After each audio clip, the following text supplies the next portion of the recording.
Hello everybody, Dante here. Welcome to this video in which I'm going to talk about two astrological events.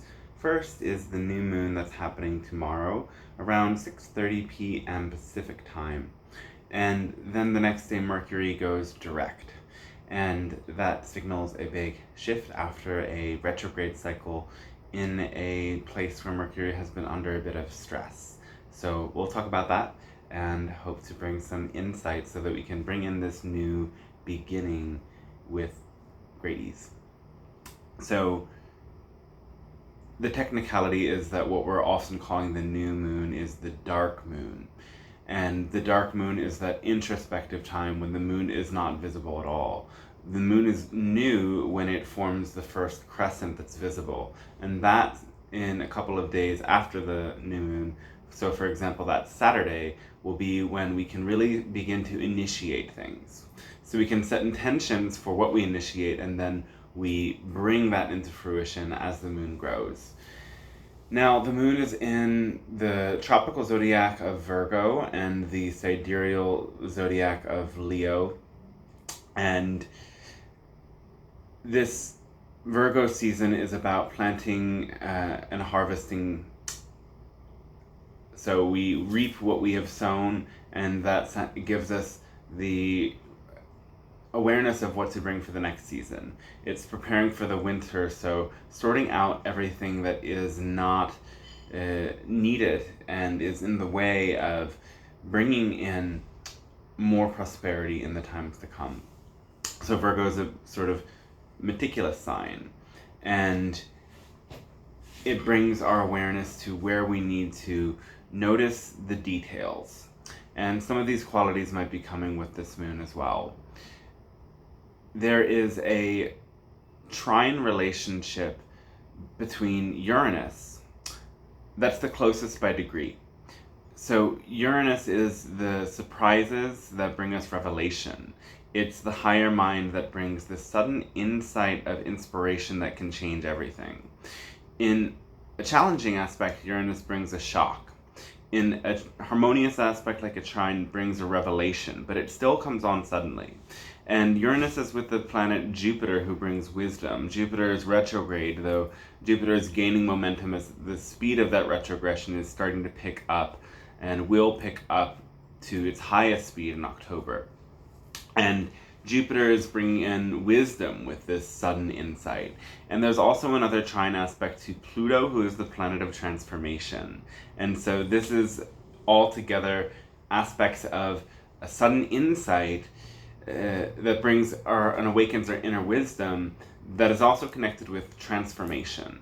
It's a dark moon, so it might come through with an energy that feels a bit heavy, though it allows us to start something new and plan for what we need to bring into our lives.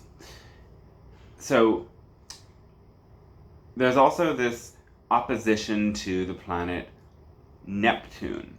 And Neptune is creating a aspect of dreams and illusions. Neptune's the planet of spirituality and the planet of dreams.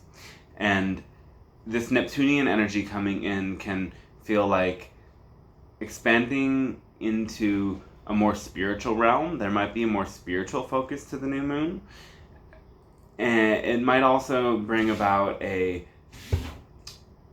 dreams and delusions. So whenever we have a Neptune transit, we really have to get in touch with dreams versus reality and let our dreams live and flourish through us, though also get in tune with, is this real? Don't fully give ourselves completely over to these visions and go into the shadow aspects of Neptune, which can be that overindulgence or addictions or exploring alternate realities that aren't really connected in a harmonious way to the here and now. So that's always a potential when Neptune comes in that big way. So then following that, the next day, Mercury is going direct. And this is a great thing to start to begin to move forward with the realizations we've had while Mercury has been going retrograde, and we've been introspecting, we've been considering new things, we've been opening ourselves to new ideas and new explorations. Insight might have been coming. Though also, Mercury in Vedic astrology, we'll see that Mercury is under stress. Mercury is in the sign of sidereal Leo, who has the aspect of Saturn and Rahu and the Sun, before that Mars, all in there. And those are the malefic planets. It doesn't mean they are bad, it means they are harsh, they are protective. But when there's too many of these layers of protection, it is like being smothered and extinguished. So the sign of Leo has been undergoing a lot of stress, and Mercury is a planet that represents business, it represents friendships, it represents playfulness, it represents money. So all of those areas of life have been under stress during this retrogression, and there will be a bit of a window of a breather when Mercury moves forward and enters that sidereal Virgo in October. Remember that the sidereal and tropical zodiac are different, and I use both. So anyway, as Mercury then enters that new sign, Mercury goes through a bit of a breather, and Mercury going direct is also easing up some of that stress and tension. And the Sun exiting the sign of Leo allows also for Mercury to have less of that stress, less of that heat, and it stops being a burnt out planetary curse, and it just gets this affliction of air.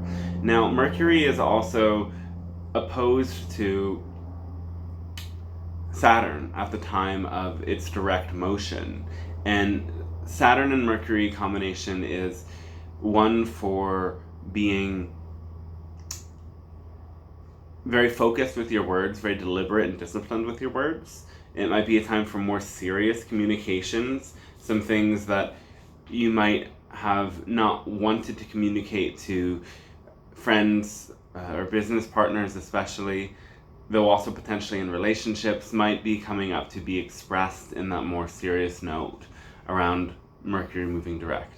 And Saturn is a miserly planet. It restricts things, and Mercury is money and business. So this is a time in which money and business is a bit stagnated. And I've heard from a lot of people that business is slower than normal, and people suspect that around here people aren't spending as money as freely as they once were. I've heard this from numerous people here, and in Portland where I'm at now, there are a lot of placements in Portland's astrological chart in Leo and in Aquarius. And so all of this action in the sign of Leo is definitely playing out here in Portland more potently than it would in other places, though we're all probably in this world experiencing that right now, that there might be stress around money, whether that's real or imagined.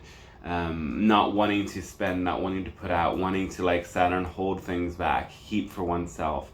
Remember, Saturn hoarded his resources and ate his children in the Greek mythology. So we might experience some of that miserly energy that we start to break out of as Mercury moves direct, and Mercury moves into a new sign in sidereal Virgo or tropical Libra. And as Mercury is moving direct, it's going into many of these different aspects that right now the Sun and Moon will be going into at the time of the new moon.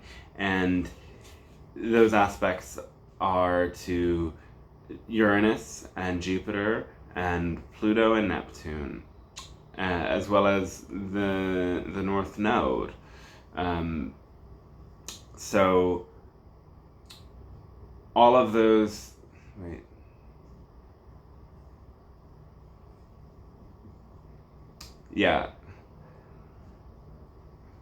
refreshing my memory on the chart. I believe that North Node energy comes first, and then all of those other aspects fall into place. Remembering the exact, North Node, totally. The North Node is bringing out an energy of this craving, desire, and then moving into that Uranus, there's insight. Mercury can represent the lower mind and Uranus the higher mind. So our rational mind is getting that spontaneous insight from spirit, and opposing Neptune, there's, oh, okay, a lot of spiritual ideas that come back into play. And some of these things are what we might have experienced when Mercury was in its retrograde cycle. And then once Mercury moves direct through those same positions, we get the ability to integrate that insight and take it into our lives in a more materialized and integrated sort of a way. So that's Mercury retrograde and Mercury direct. As planets pick up speed, their energy becomes more powerful. So around the time of Mercury moving direct, Mercury moves very slow, and so our communication can be more slow. It's certainly around the times when a planet goes direct or starts the retrogression, when it's moving more slow, that we experience a lot of the complexities of a retrogression. So communications and technology and exchanges might be the most stressed out and bizarro for the next, I would say, 4 to 5 days. And then things can even out. Now, the one last thing I wanted to mention, we're going back a step to the moon sign. And this is for the new moon in sidereal Leo. In Vedic, we have sun signs and moon signs. That's not the best translation. So it's called a Rashi, is the sun signs. That means cluster, or heap. It means heap. Yeah, it's the heap of the stars. And then the nakshatra is the individual star within that heap. It's the lunar mansion, created by the 27.3 days it takes from the moon to move from one sign to the next. And this nakshatra is called Uttara Falguni. And this is the nakshatra of wealth and abundance. And it's connected with the god Bhaga, who is also that god of abundance and material things. So this is a very abundant and prosperous nakshatra, and that means that our mind at this time will certainly hone in on that. And as it's a dark moon, it can bring a feeling of loss or I don't have.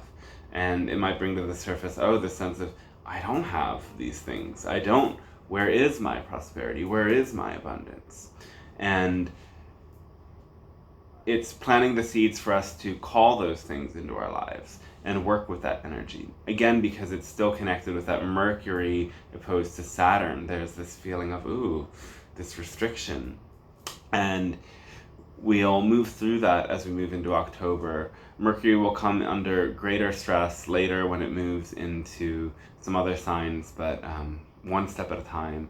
So celebrate the openness in October and plan for the projects related to your business to be initiated or take their next steps in that time if you can.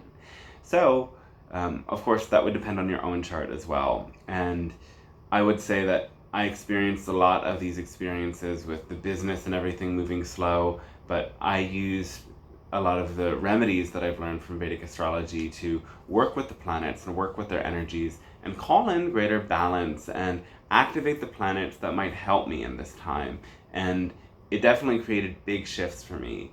And that's why I definitely recommend that you get a reading and look at your chart and try to find the remedies that work for you to help you deal with the challenges that you face. And these are spiritual and practical remedies that make a big difference in understanding what influences are always happening for us and how we can overcome them with subtle energies and ways that we connect with the archetypal plane of all of these powerful planets and the energies that they bring.